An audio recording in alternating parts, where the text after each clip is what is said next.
Salut à tous. Bon, pour commencer, un grand merci à Franck, Jean-Louis et Jean-Marie. Merci à vous pour votre soutien. On l'a dit en même temps.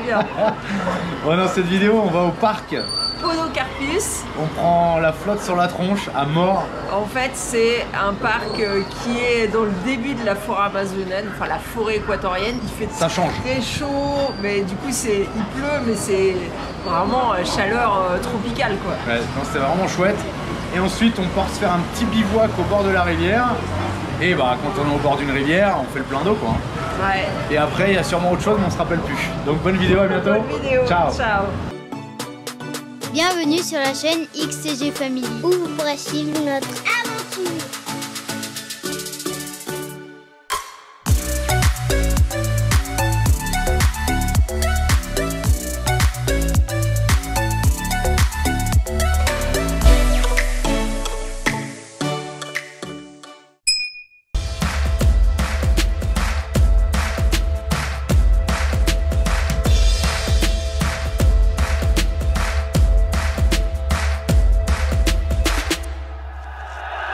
Ah, l'Amazonie, c'est trop bien. Il pleut. Il y a de la brume. On charge pas. Voilà, on a stationné là hier. Là, il y a le parc national. Les gardes viennent d'arriver. Donc on va se préparer. Pancho. Et c'est parti pour 7 km de balade. Allez, parc national Podocarpus. Et ben, on y va. Alors, c'est vraiment pas le meilleur jour. Hier, il faisait super chaud, un peu gris, mais comme on est arrivé assez tard dans l'après-midi, on s'est dit, bon, on se garde la marche pour demain. Et ben ce matin, on s'est réveillé sous la pluie. Donc tant pis, on y va sous la pluie parce qu'on va pas attendre une journée de plus. Donc c'est parti jusqu'à rejoindre la cascade Poderosa. C'est parti pour une rando dans la forêt amazonienne. J'espère qu'on va voir des bestioles là. Le truc qui s'est barré, Alex, c'est trop grand maintenant. Allez, bananiers, les bananes. J'aurais dû prendre ma serpe, ma machette. Alors je sais pas comment ils font parce que j'ai vu que dans les champs de bananiers, ils mettaient un sac dessus. Mais non, mais c'est pas mûr. Et t'as vu comment sur le bord de la route elles sont comme ça aussi, hein? Mais non, mais ça va pas mûrir. On en a récupéré des comme ça, elles ont pas mûri, elles ont pourri. C'est ce que j'ai goûté. Tu arrives là d'ici? Ah non, mais tu prends juste une banane, c'est tout. C'est bon? C'est collé. Vas-y. J'ai une banane. Vas-y, goûte. Mais non, mais ça va pas mûrir, qu'est-ce que tu fais? Elle est vraiment dure. Non, mais ça a quand même le goût de banane. Ouais, mais pourquoi ils les ont comme ça sur le bord de la route? Des grappes vertes parce que comme ça, ça. c'est Mais des bananes vertes, c'est des bananes plantains. Ça là? Non, ça c'est une banane normale. On croyait que la forêt amazonienne c'était plat. Mais bon, c'est la forêt équatorienne. Et ben ça monte. Ça colle les bananes. Ouais, c'est relou. Ça c'est de la fougère ça. Bah en tous les cas, même en étant sous la pluie, il fait relativement chaud, hein. Hier, on avait 30 degrés dans le camion en se couchant. Et aujourd'hui, on est, je sais pas combien, peut-être entre 25 et 28. Il nous présente un peu deux oiseaux en voie d'extinction qu'on peut retrouver dans le parc. Celui-ci, Jacamar pechico-brizo et Perico pechiblanco. Alors ils vivent dans des zones très petites et avec la déforestation, bah, ils sont en voie de disparition. Mais les deux peuvent être vus dans le parc. Je sais pas si on aura la chance de voir des oiseaux avec la pluie. Mano, elle nous fait des belles photos. Oui, j'ai pris un petit truc parce qu'il pleut. Enfin, il pleut pas pour l'instant, mais vous allez voir. Normalement, il est censé être imperméable, mais. On l'a pas payé cher, mais bon, ça peut servir. C'est rigolo parce qu'on retrouve ce genre de feuilles de plantes d'ornement qu'on a chez nous. Ah bah ça y est, tu t'es trouvé une petite source. C'est quoi, Alex? C'est un nid de fourmi. C'est un nid de fourmis, tu crois? Bah ouais, j'ai marché dedans. Non. Bon, il a peut-être raison. Je vois pas de fourmis, mais c'est possible. Allez, deux autres oiseaux de la zone. Je vous montre les dessins parce que je n'arriverai pas à vous montrer les oiseaux. Alors, ces deux-là, ils servent à répandre les graines. Mais bah, c'est pareil, la taille des bois, la déforestation, elle pourrait les mettre en danger. Je pense qu'on doit bientôt arriver à la cabane des gardiens. Il y a déjà 1 km depuis le parking pour rejoindre la cabane où on doit s'enregistrer avant d'entrer dans le parc. Alors normalement c'est gratuit, mais il faut quand même qu'on s'enregistre. C'est joli hein.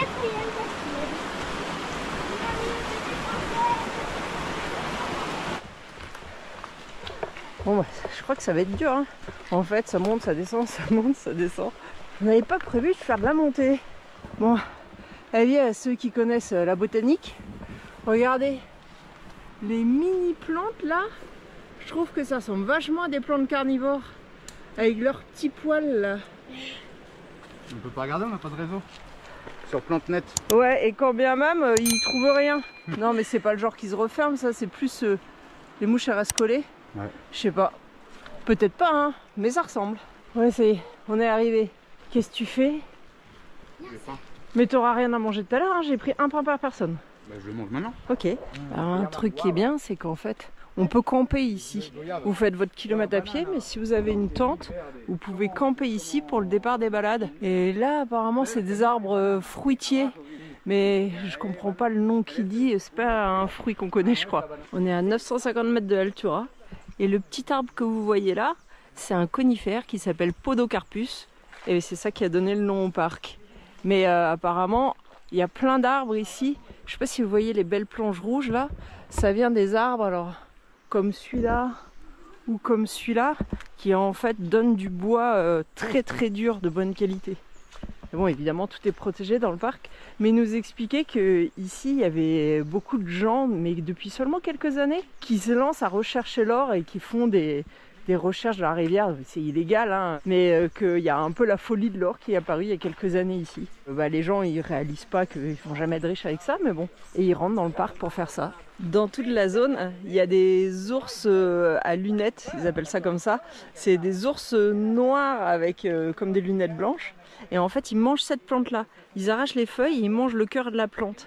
Et ils nous racontaient que dans un autre parc, ils l'ont vu manger un animal. Ils appellent ça la vache d'El Monte, la vache des collines. Bon, apparemment, c'est un animal assez gros et normalement, quand il va et qu'il tue la gagnadera, comment on dit ça en français? Quand il tue le bétail, en fait, il le mange pas. Normalement, il est 100% végétarien. Et du coup, peut-être le manque de nourriture a fait qu'il avait mangé cet animal. Voilà. Ah, regarde, la petite fleur. Ese le llamamos labios de novia. Et donde se pone? C'est les lèvres. Donde se pone? Comment on dit novia? J'arrive pas à trouver. Novia.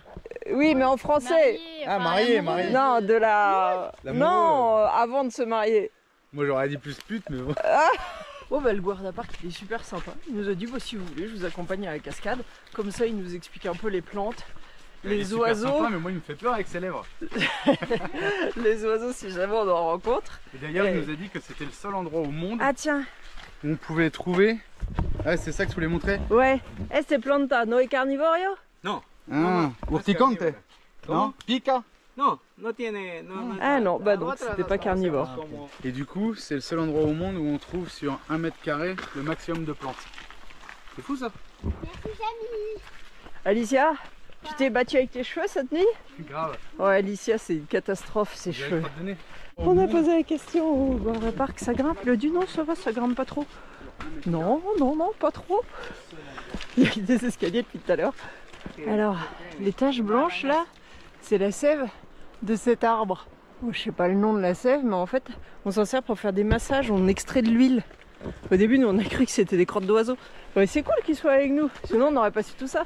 Et c'est le seul endroit au monde où l'orchidée, la mini orchidée, qui vit 2 jours. Ça on a la tête d'épingle, ouais. Ça on verra pas, je pense. Mais c'est génial, hein. Il disait que la mousse qui pousse partout au sol, elle est super importante. Parce qu'en fait, ça fait comme une éponge. Elle contient de l'eau, elle retient l'eau. Quand on l'appuie, il y a l'eau qui sort, ouais, comme une éponge. Et que c'est ça qui protège le lessivage des sols. Donc c'est important de la laisser croître. Et qu'il y a une tradition où à Noël, les gens viennent prendre cette couche de mousse et en fait, ils la vendent. Apparemment, ça s'utilise aussi pour les baptêmes. Jamy, quoi? Regardez les plantes, comment elles viennent se greffer sur les arbres. Una bromelia. Señor. Donc, Es mucha bromélia. mira, a ver. Bon, regardez l'arbre là. Bah, c'est un ficus. Bon, si ce n'est que il est un peu plus gros que les ficus qu'on a en Europe. Alors, je sais pas si vous les voyez, il y a des lianes. Elles montent super haut, ouais, on dirait un câble. Et ce qui est dingue, c'est qu'on a vu au-dessus de la rivière l'autre jour, les gens ils montent dessus, ça pète pas. Hein. Ah, mais là, c'est des petits. Mais on est déjà arrivé à la cascade, je pensais qu'il y avait plus de marche moi. Oh, la cascade, la Poderosa, la puissante. Regardez ce qu'on vient de découvrir sur l'iPhone. J'ai fait les photos de bananes tout à l'heure. Là, j'ai un petit i qui apparaît. Je clique dessus et il me dit que c'est Moussa Acuminata. C'est trop bien. Et le guarda-parc qui nous a confirmé que c'était bien le nom de ces bananes là. Donc maintenant, avec l'iPhone, on peut savoir les plantes. T'as plus besoin de D'origine. plantes nettes. Bon, il nous dit que l'eau elle est froide. Moi j'ai vu plein de gens qui se baignaient dans cette cascade sur les photos de Google. Maintenant, vu que là on est sous la pluie, ça se voit pas mais il pluviote, peut-être effectivement qu'on aura un peu froid si on tente de se baigner. Elle est trop belle hein. Alors un truc de fou, c'est que il dit qu'ici quand il fait beau, on voit plein de colibris.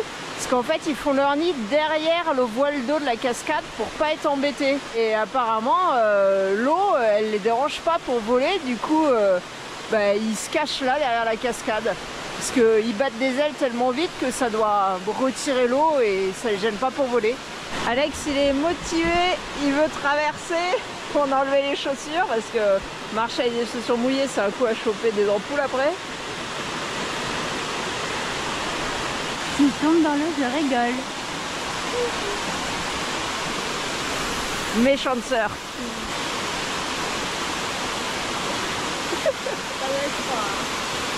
J'ai mis la main, elle est pas si froide. Il va aller là où il y a le plus d'eau. Quel malin. Viens pas encore. Non, il va tomber, arrêtez. Vous avez vu comment elles sont les filles avec leurs frères?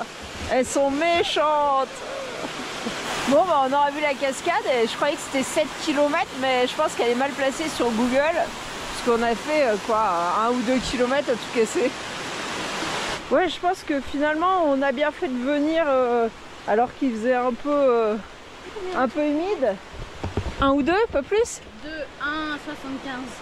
1,75. Ouais, ça m'étonne pas. Étage monté, on a dû monter beaucoup. Attendez, je regarde.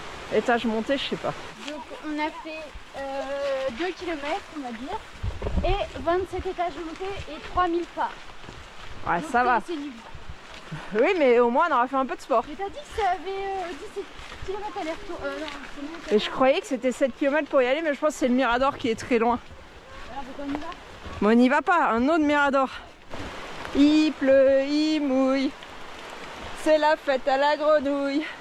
Tiens d'ailleurs, il nous disait que il y avait beaucoup de petites grenouilles, vous savez, de couleur là, qu'on voit souvent quand on parle de forêt amazonienne. Et ici, ils en avaient une avec toute la partie du ventre transparente. Elle n'était pas dangereuse. Et elles vivent au sol, comme c'est hyper humide, elles vivent dans la mousse. Ouais, je suis un peu essoufflée là. C'est trop bien? Oui, non, j'ai soif. Ouais, voilà, on a fini notre petit tour. Finalement, c'était pas des grosses marches, mais c'était vraiment sympa dans la forêt. Oui, je vois plus rien. Et donc, on conseille ce parc, il est sympa. Après, nous, on n'a pas vu beaucoup d'oiseaux, mais je pense que pour les gens qui aiment voir les oiseaux, quand il fait un peu plus beau, il y a moyen, si vous avez de la patience, d'en voir pas mal. Il disait qu'il y a... Le problème, c'est qu'on galope. Ouais, nous, on marche un peu trop vite toujours. Je crois qu'il disait qu'il y a 60% des oiseaux de la forêt amazonienne qui sont représentés dans ce parc. C'est énorme. Marche retour sous la pluie. Pour l'instant, on est tout en descente, donc c'est cool. N'achetez pas des ponchos chez Decathlon, c'est de la merde. Ouais, mais il est vieux. Est-ce qu'il a pu perdre son imperméabilité? Ah, quand même, merde.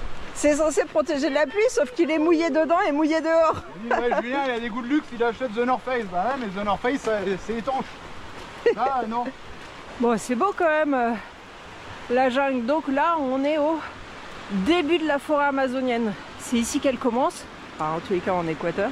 Et vous voyez toujours beaucoup d'humidité là. On voit tous les nuages. On est à minimum 80% d'humidité tout le temps. Bon, si je suis trempée, c'est parce qu'il pleut, hein, c'est pas l'humidité ambiante.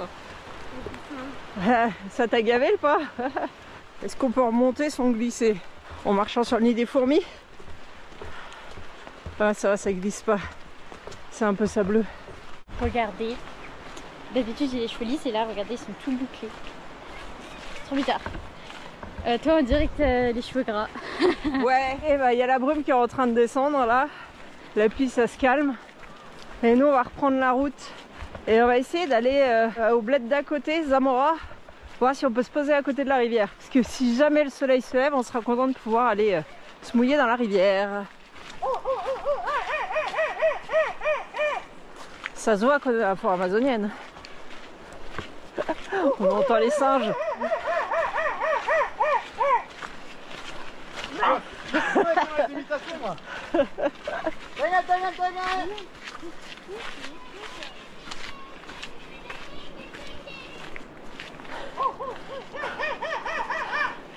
On a des enfants conditionnés à faire des conneries.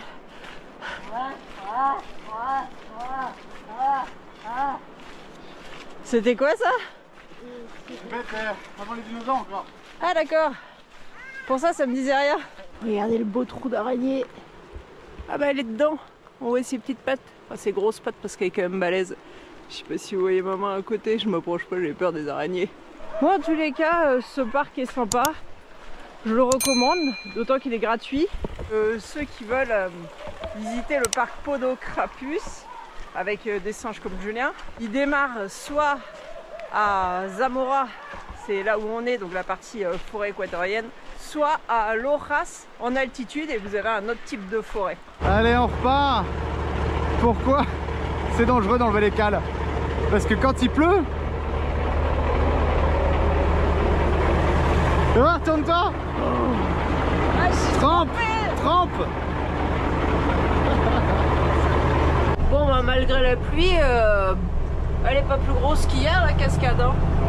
On retourne en ville, moi j'ai déjà pris ma douche. Par Parfait. contre, ne venez pas en Équateur croyant changer les batteries. Bah il y a le problème que comme c'est tout brumeux, Ça charge eh ben pas. on charge pas du tout. Et depuis qu'on a la Starlink, on use trop la batterie. Ah, ça consomme quoi. Ouais. Donc on est toujours un peu juste le soir. Normalement on se dit bah le matin ça charge vite puisque en Équateur, mais En fait non. Non. Il y a de la brume. mais non. On a les rues hyper pentues et on a vu de haut qu'il y avait un petit coin au bord de la rivière. Donc on y va. Par contre par où on y rentre, j'en sais rien. Ouais, ça doit être par là, je sais pas. C'est toujours chiant quand on sait pas les routes. Non, pour moi c'était de l'autre côté de la rivière, Marie. Ben là, il y avait des gens garés, stationnés en contrebas. Un peu plus loin. C'est trop beau ça. Regardez. Oh là, le petit mirador. Bon ben voilà, le petit coin au bord de la rivière. Alors au bord de la rivière, ici, comme les rivières, elles grossissent en période des pluies, on est en période sèche à l'heure actuelle, et ben il n'y a jamais de coin à ras de la rivière, c'est toujours un peu en hauteur les berges. Contre toute attente, le soleil est arrivé juste quand on se pose à midi. Julien était parti laver les panneaux solaires en se disant qu'on arriverait à mieux charger, mais en fait, sans même les laver, on charge déjà à 650 watts alors qu'on a des panneaux qui font que 600 watts. Exceptionnel, Victron. Bon alors là, on assiste à un tournage de film. Il y a la voiture qui a déposé le petit avec le bébé dans le siège auto et la voiture qui est partie. Et elle fait genre non, attendez-moi. Ah, ça recommence, je crois. Délire. D'ailleurs, on vous a dit où on était? On est venu se poser à côté de la petite rivière là. Il faisait super beau tout à l'heure, maintenant il fait tout gris et voilà quoi. Donc on voulait faire barbecue, mais je crois qu'il n'y aura pas de barbecue. Hein. Ça recommence.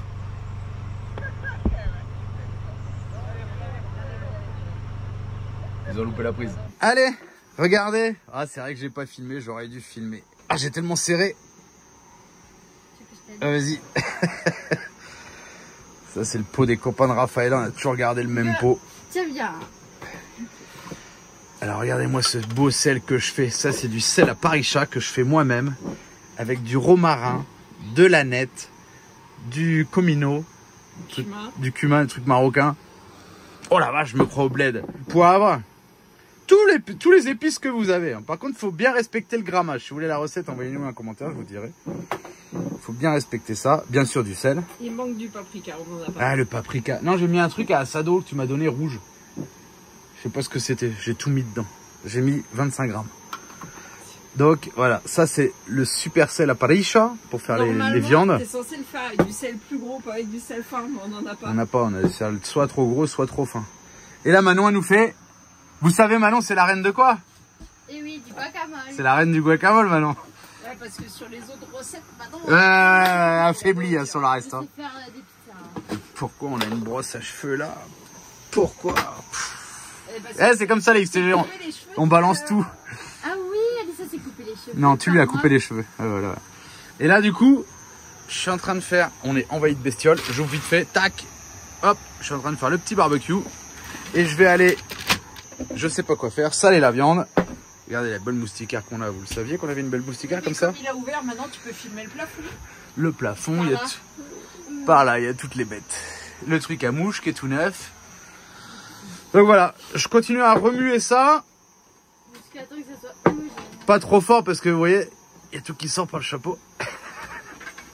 Donc je remue. Un petit peu sur la table. Ça, c'est vraiment la meilleure des recettes du sel à barbecue. Qu'est-ce que t'en penses maintenant? Ben dis oui, papa, t'es le meilleur. Ah oui, c'est très bon. C'est le seul truc qui fait. Ah, je conduis. À part les masses. Je conduis et je vous fais des vidéos. Pas mal déjà. Et les machines à laver. On se fait tous engueuler quand il faut les machines à laver. Bah oui, vous faites que des conneries. Alors, c'est bon ça? Tu vois? Non, regarde, c'est mini. Alors ça y est, j'ai salé la viande, du lard, du poulet, des saucisses. Alors, allez, on n'est pas en Argentine. Il n'y a pas grand choix de viande. Donc pour les mangeurs de viande, Bolivie, Pérou, Équateur, c'est pas ouf quoi. Allez, on descend. On va se mettre là. Parce que d'abord il y a le guacamole. On verrouille la chaîne. Et ça va cuire gentiment sur notre barbecue suspendu. C'est pas comme si on avait des chaises et une table. Hein. Mais en vrai, on est bien assis dans l'herbe. Non? Ouais. J'ai pas des fourmis rouges. J'ai remis du charbon. J'aime vraiment pas faire les barbecues au charbon. Ça me saoule. Je préfère avoir un ster de bois à côté et cramer du bois et faire de la bonne braise avec du bois. Ça marche jamais le charbon. C'est relou. C'est pour ça que j'avais acheté un Weber à la maison avec la cheminée et le charbon de chez Weber. Non, mais pourquoi Ça marchait bien. Jamais parce que tu essayes d'économiser sur ta quantité de charbon, du coup, quand tu mets ta viande, t'en as pas assez. Mais Marie, je balance un sac. J'ai balancé un sac. Et là, j'ai balancé la moitié d'un sac. Moi, je mets un sac et demi. De 4 kilos peut-être à peu près. Il faut 8 kilos pour cuire 3 morceaux de viande à chaque fois. Bon, c'est vrai qu'avec le bois, je crame un ster, mais... Bon, je vais arrêter de jacter parce que ça dévore par ici, hein. À table. Et voilà, j'ai dit à Alicia, mets la table. À manger, à manger, à manger. C'est qui disait ça? Comment elle s'appelle La femme de Pedro. À manger, à manger, à manger. Allez, je voulais pas filmer hier. 8h45, ça se baigne dans la rivière. Là, ça se lave.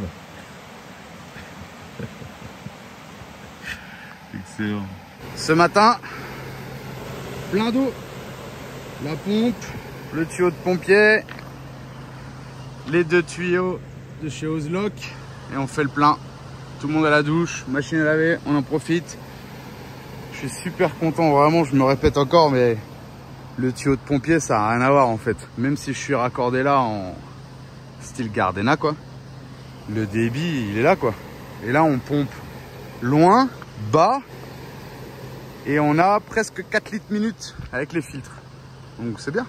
Bon bah nickel, hein. L'eau de la rivière, elle est spectaculaire. Regardez, j'ai pas touché au filtre encore. Celui-là, je l'avais mis neuf. On est à 314 litres. J'ai mis le groupe pour la pompe parce que bah il y a la Starlink qui tourne, il y a le groupe qui tourne, il y a la machine à laver qui tourne. Et puis de toute façon avec le convertisseur, la Starlink, la machine à laver et la pompe, c'est trop. On inonde tout. Tout le monde a pris sa douche. Moi je finis machine à laver, oui il y a de la mousse.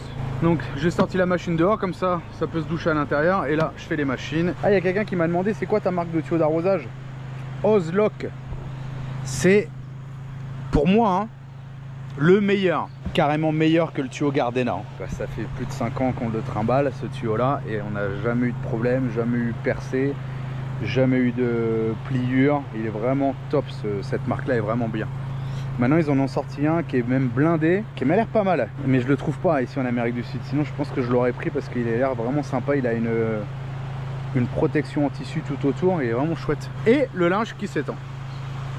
Ouais, je viens d'entendre la machine est finie, je vais inverser. Moi c'était rigolo là, il y a la police qui est derrière nous. Ils m'ont dit oh, on peut faire une photo avec toi et tout, machin, un petit souvenir et tout. Bah ouais, grave. Du coup on a discuté et tout. On a tout inondé avec l'eau de la rivière. Là-bas il y a la machine à laver, là on met le linge. Et trop bien qu'on a discuté normalement. Ils sont pas venus là à l'européenne. Qu'est-ce que vous faites? Vous pompez l'eau de la rivière, vous faites vos machines, il y a de l'eau partout de la rivière qui coule du camion. Non, ils sont venus là faire des photos et on discute du voyage et trop sympa quoi. On a vidé les toilettes aussi, je les ai nettoyées. Où est-ce qu'on vide nos toilettes? Et ben on vide nos toilettes dans un bosquet au pied d'un arbre. Après il va pousser, alors je vais pas le vider là parce que les gens viennent se mettre là comme nous. Je le vide plus loin au fond là-bas, une espèce de petite forêt là. Et ça c'est comme ça depuis 5 ans. Vous me demandez des fois qu'est-ce que vous faites de vos eaux usées et vos eaux noires. Enfin vos eaux noires, votre cassette à caca. La cassette à caca finit au pied d'un arbre. Et quand on revient, l'arbre il est gigantesque. On l'a enrichi.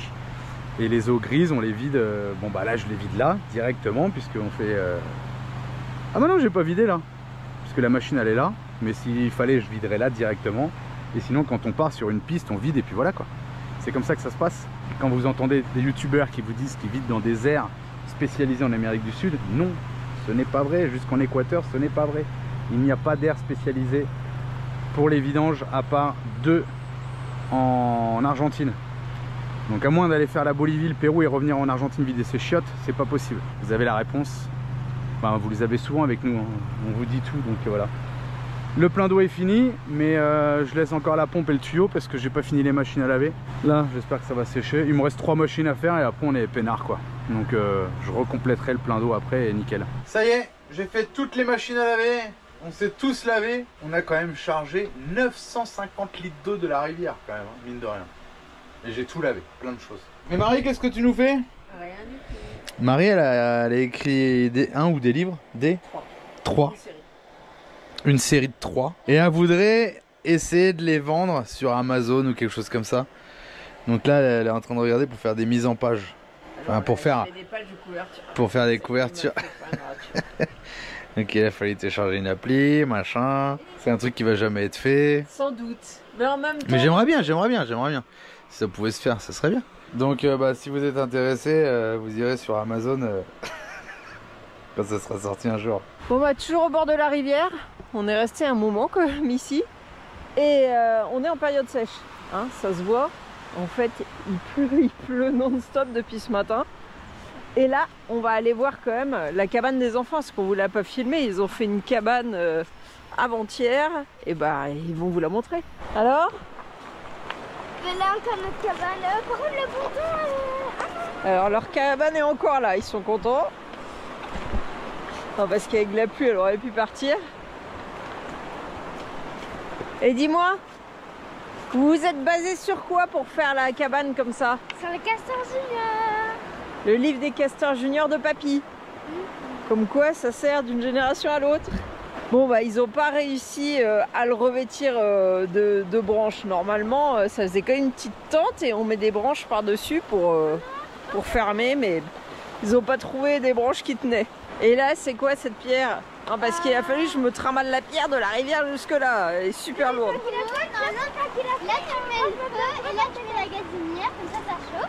Ah, c'est pour faire un point haut pour suspendre la... Ah, d'accord. Là, la cabane, un petit tapis par terre. Et une guirlande. Et t'as pas réussi à mettre des feuilles dessus? Non. Et le ponton. C'est quoi le ponton? Voilà, la ligne de pierre. Ah, d'accord. Vous avez votre ponton privatif? Oui. Avec notre canne à pêche qui est là. À côté de l'axe. Bon bah voilà, journée tristounette, on profite de 2 minutes qu'il n'y a pas de pluie pour sortir. Ils ont retrouvé l'inspiration je crois. Voilà, ils vont finir bien par la recouvrir de feuilles finalement cette cabane. Ah c'est pour Alex ça cette cabane, trop petit pour moi. Elle est finie ou pas la cabane? Bon, je crois qu'Alex il voudrait continuer, mais Alicia ça y est, elle en a marre. Mais non, c'est que ça sert à quoi de mettre du végétation photo si Bah, ça fait joli. Allez, go Alex, démonstration. J'ai mis deux petits sièges ou des assiettes au fond. Ouais, ça c'est trop. Le gros plan sur les fesses. Ah, l'oreiller. Il y a l'oreiller derrière, appuie-toi. Un peu dur l'oreiller quand même. En vrai, c'est à l'aise. On va dormir là-dedans, moi ça me dérange pas. C'est trop à l'aise. Et ce qui paraît, dans cette rivière, il y a plein de poissons laveurs. Vous savez, ceux qui ventousent les vitres. Alors on a cherché, on a soulevé plein de cailloux, mais on n'a pas trouvé. Et cette rivière, je sais plus son nom, mais ça veut dire eau cristalline. Et c'est vrai qu'on a pas mal pompé là et ça nous a pas pourri les filtres. Donc l'eau est assez claire. Je sais pas si on vous l'a déjà dit, mais on se posait la question, c'était quoi les saisons en Équateur? En Équateur, il n'y a que 2 saisons, hiver, été, et c'est comme dans l'hémisphère nord, donc c'est comme en France. L'hiver, c'est en fin d'année, et l'été, c'est vers juillet-août. On est censé donc être en été dans la période sèche en ce moment, mais franchement, il pleut quand même pas mal, donc j'imagine même pas comment c'est en hiver. Loumpa, les petits tout. Chuck, mili, cracky, Allez, retour au camion, théoriquement on est censé partir. Je sais pas ce qu'on va faire, parce que je crois que personne n'a trop envie de bouger là. Bon, c'est quand même un comble d'être en Équateur et de pas charger. Ça fait 3 jours qu'on est là. Ça fait 3 jours qu'il fait dégueulasse. Non, ça fait 2 jours en vrai. Enfin, qu'il fait dégueulasse. En vrai, il fait pas froid. On est en short et en t-shirt. Le problème, c'est que c'est comme si vous étiez sur une terrasse de resto avec un brumisateur sur vous. C'est bizarre. Du coup, on charge pas les batteries. Pas du tout même. Dans ces cas-là, le groupe électrogène est indispensable. Mais pour qu'il soit indispensable, il vous faut de l'essence. Donc, on va bouger. On devait bouger aujourd'hui. Et Marie école avec Alex là. Moi j'ai fait montage. Marie elle a refait un montage hier soir. Donc tout ça, ça prend de l'énergie avec la Starlink, choisir des musiques. Du coup on n'a pas bougé. On va pas bouger à cette heure-là. Et on a encore des vidéos à monter. J'ai mis sur la timeline une grosse vidéo. Il va falloir des musiques. Donc il va falloir internet pour avoir des musiques. Et internet ça consomme beaucoup d'énergie. Donc on va bouger avec le camion, on va aller chercher un bidon d'essence, je vais remplir le groupe quand on reviendra là. Alors on va pas aller loin, hein. L'alternateur du camion il charge à peu près à 30 ampères, 1000 watts, mais comme on fait que 2 km, on va pas charger beaucoup les batteries. Donc quand on reviendra là, je démarrerai le groupe et puis on laissera tourner le groupe quelques heures, le temps de recharger un peu, passer la nuit. Histoire de pas descendre, j'aime pas descendre en dessous de 70% des batteries. Et puis demain on repartira, donc après demain on roule. Ça se trouve demain il fait soleil, je crois qu'on fait 120 km demain, donc les batteries seront rechargées. Par sécurité, groupe électrogène, essence, et comme ça on garde nos batteries. Ça fait déjà 4 ans et demi qu'on les a. Et franchement, je suis super content de ces batteries-là, Ultracell. Et zéro souci quoi. Donc, on les sauvegarde. En attendant la prochaine vidéo, vous pouvez aussi nous suivre sur Instagram et Facebook. Ciao.